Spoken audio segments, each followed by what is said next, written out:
JP दाजुभाइ आज सभापति भनेर हामी यहाँ बस्न गएको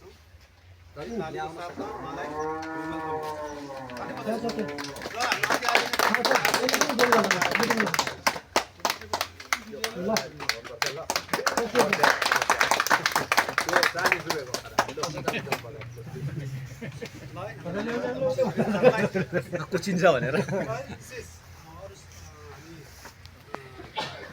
के भन्नुपर्दाखेरि है अब अरू स्वागतको कार्यक्रम हामी गर्ने छैनौँ किनभने हामी सभालाई नै यहाँ स्वागतै छ हुन्छ र है यसै कारण हामी सबलाई आफूलाई ताली बजाइदिनु भनेर म भन्न चाहन्छु आफ्नो लागि किनभने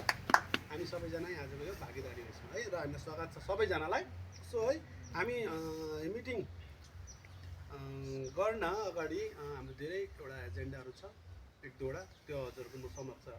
प्रस्तुत गर्न चाहन्छु र है विशेष भन्नु हो भन्दाखेरि हामीले विगत दिनहरूमा धेरै कामहरू गरिसकेको छौँ सबलाई विदितै छ सबै कुरा है किनभने अब यसलाई हामी एलोबरेट पनि गर्न चाहन्छौँ समयको अलिकति के छ हामीलाई पाबन्दी पनि छ र है हामी अलिक छिटो गर्ने हाम्रो कोसिस छ र के भन्न चाहन्छु भन्दा चाहिँ हामीले विगत दिनमा धेरै काम गरेको छौँ हामी सङ्गठन जब हाम्रो भयो है स्टाब्लिस भएर हामीले कति काम गरेको छ सबलाई विदितै छ र म यसलाई एक्सप्लेन गर्न चाहदिनँ र हामीले सबले हाम्रो जिल्लो ध्यान दिएर यो हाम्रो ग्रुपलाई फ्रेन्ड्स युनाइटेड ग्रुपलाई अघि बढाएको छ म कसैलाई यो इन्डिभिजुअल मैले होइन प्रेसिडेन्टले होइन यता एडभाइजरले होइन यो होइन तर हामी सबैले नै यो कुरो के गर्छ सर्वसम्मति र आफ्नो योगदान सबले इन्डिभिजुअल दिएको छ र है हुनसक्छ कतिले अहिले दिनु सकेको छैन होला तर आउँदो दिनहरूमा त्यो अवश्य दिनुहुन्छ भन्ने म पूर्ण विश्वास राख्छु हुन्छ है र विशेष हामी एजेन्डापट्टि जानेछौँ एजेन्डापट्टि है जानेछौँ र है विशेष हाम्रो एजेन्डा के छ योपालिको भन्दा चाहिँ अनि यस्तो छ नि त हामी चाहिँ 9 बजीको कार्यक्रम थियो हाम्रो खासै चाहिँ तर हामी 9 बजी बेला हुन सकेन एनिवेज के छ भने नेपाली टाइममा चाहिँ हामी आइपुगेका छौँ त होइन एनिवेज यो छोडिदिउँ र है विशेष हाम्रो मेन मुद्दा चाहिँ भन्दामा हाम्रो राजेन साथी चाहिँ कहाँ जानुभयो पढ्ने भएको छैन है उहाँ पनि आमा बिमार छ अरे हौ ओके किनभने 100% उसको मतलब जहाँ पनि उहाँ हुनुहुन्छ कि र एनिवेज उहाँको प्रब्लम होला है र है तपाईँहरूले एउटा सानो मुद्दा के छ सानो किन एकदम ठुलो मुद्दा चाहिँ के छ भने हाम्रो अलिक यो मन्थली यो जुन चाहिँ मासिक शुल्क छ त्यसलाई अलिकति हामी 300 दिन अलिक बढाउन सकिन्छ कि भन्ने एउटा मुद्दा छ त्यसमा अब अलि चर्चा परिचर्चा गर्नुहोस् हुन्छ है अब पहिला त हाम्रो प्रेसिडेन्ट साहबबाट सुरु गर्नेछु यसको विषयमा के तपाईँ एक दुईवटा शब्द तपाईँले आग्रह गर्न चाहन्छु त नमस्कार गुड मर्निङ सबैजनालाई अब सिधै अहिले चाहिँ अब है अहिले अब सिस्टमेटिक प्रकारले गर्दै जाउँ मिटिङ तर अब यो जुन चाहिँ मन्थली फीको विषयको चाहिँ कुरा निस्केको छ त्यो मन्थली फी चाहिँ अब अहिलेको जमानाको हिसाबले अहिलेको टाइमको हिसाबले हामीले 300 रुपियाँ गर्दैछौँ त्यसलाई चाहिँ अब अलिकति किन बढोत्तरी भने कसैको गोजीमा हाल्नुको लागि होइन यो हाम्रै एकाउन्टको लागि हो र भविष्यमा अलिकति राम्रै हुँदै गएछ भने हामीले त्यो हाम्रो सहयोग राशिहरू जुन चाहिँ छ नि सोसियल हेल्पहरू त्यो पनि अलिकति बढोत्तरी गरौँ अहिले अब 5000 दिँदैछ हामीले होइन यस्तो सोसियल हेल्पमा नर्मल्ली एडमिटहरू हुँदा मरौमा हामीले 10,000 रेफरमा 10,000 दिँदैछ त्यसलाई अब मरौमा रेफरमा 20,000 पनि बनाउन सकिन्छ तर अहिले नै चाहिँ होइन अलिकति 1 इयर जस्तो अलिकति ग्याप राखेर होइन 1 वर्ष जस्तो अनि 500 जस्तो गर्नुपर्छ होला जस्तो लाग्यो मलाई चाहिँ किन भन्दाखेरि 500 रुपियाँ चाहिँ अहिले अब साथीभाइहरूले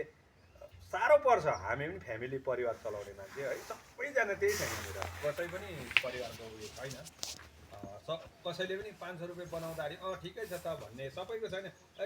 500 यहाँ 300 त साह्रो परिरहेको छ भन्ने खालको समस्या छ तर समस्या साथसाथै अब कतिवटा कुरा हेर्नुपर्छ हामीले होइन त्यसले गर्दाखेरि हाम्रो फेरि पैसा मिसयुज पनि त भएको छैन हाम्रो पैसा रहनेको पैसा धनेलाई नै चल्दैछ है धनेको बलेलाई चल्दैछ त्यस्तै मात्रै हो हाम्रो भोलिको दिनमा रोटेसन घुमेर यो एक न एक दिन हामी सबैलाई आउँछै आउँछ अहिले जसले तपाईँहरूले सहयोग राशिहरू पाउनुभयो उहाँहरूले पाउनु भएको कुराहरू पाइसक्नुभयो ठिकै छ तर नपाउनेले पनि त्यसले लग्यो भन्ने होइन त्यो घुमेर तपाईँहरूकोमा नि आउँछ त्यसले गर्दाखेरि यो कुरा एकदम इम्पोर्टेन्ट कुरा हो त्यसले गर्दाखेरि मेरो विचारमा चाहिँ है मेरो मात्रै विचार फेरि चल्नुपर्छ यहाँ भन्ने होइन नि होइन मेरो विचारमा चाहिँ अहिलेको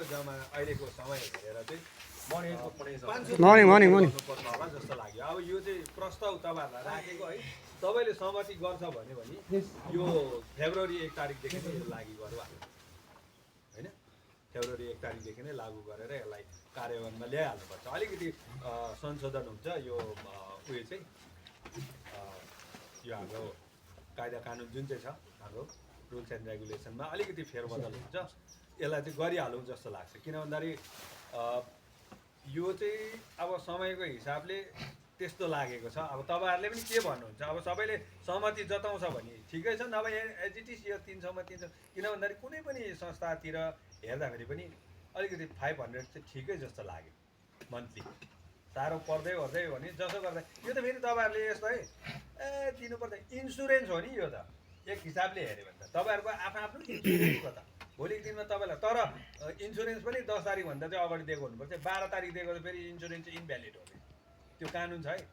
11 तारिकदेखि उता दिनेलाई हाम्रो अब ट्रेजरर साहबले अस्तिदेखि टाइम टेबल उहाँले त डेट बजी पनि कति बजी मिनट पनि लेखेको हुन्छ उहाँले होइन यति बजी दिएको पैसा भनेर त्यो पैसा चाहिँ यदि तपाईँहरूले कसैले हाल्दै गरेको देख्छु म 22 तारिक 12 तारिक 14 तारिक हाम्रो एभ्री मिटिङमा हुन्छ तर त्यो पैसाहरू चाहिँ तपाईँहरूले 11 तारिकदेखि उता हालेको चाहिँ त्यो चाहिँ मन्थली मैले दिँदैछु भन्नु मात्रै हो तपाईँको घरमा केही पऱ्यो भने त्यो महिनाभरि तपाईँले केही पनि पाउँदैन त्यो मैले त पैसा त क्लियर बुझाइरहेको थिएँ त खै त भनेर भोलिको दिनमा मन दुखाउने चाहिँ काम छैन किनभने 10 तारिक चाहिँ हामीले लास्ट डेट राखेको छ नि त 10 पनि होइन खासमा त उयसको ब्याङ्कको हिसाबले हेऱ्यो भने त 9 तारिक रहेछ किनभने 10 तारिक चाहिँ हामीले डिपोजिट गरेको हुनुपर्दो रहेछ 11 तारिकदेखि उता चाहिँ त्यो महिनाभरिको हाम्रो इन्ट्रेस्ट लागिहाल्दो रहेछ नि त ब्याङ्कको पनि त आफ्नै सिस्टम हुन्छ नि त होइन त्यस्तो रहेछ खास चाहिँ तर पनि अब हामीले 10 तारिक भनेर तोकिसक्यौँ अगाडि त्यस्तो छ त्यसले गर्दाखेरि यो 500 रुपियाँ बनाऊ होइन भनेर हामीले प्रस्ताव राखेको अब सबैले ठिकै छ भन्यो भने प्रस्ताव पारित गरेर आजदेखि कार्यान्वयन गरेर यो फेब्रुअरी 1 तारिकदेखिको 10 तारिकभित्र पैसा दिनेमा चाहिँ हामीले 500 रुपियाँ मन्थली गर्न सकिन्छ अब के भन्नुहुन्छ यो कुरालाई अब अगाडि बढाउन है भन्दै अहिले मेरो कुराहरू यहीँ राख्न चाहे हुन्छ धन्यवाद सबैलाई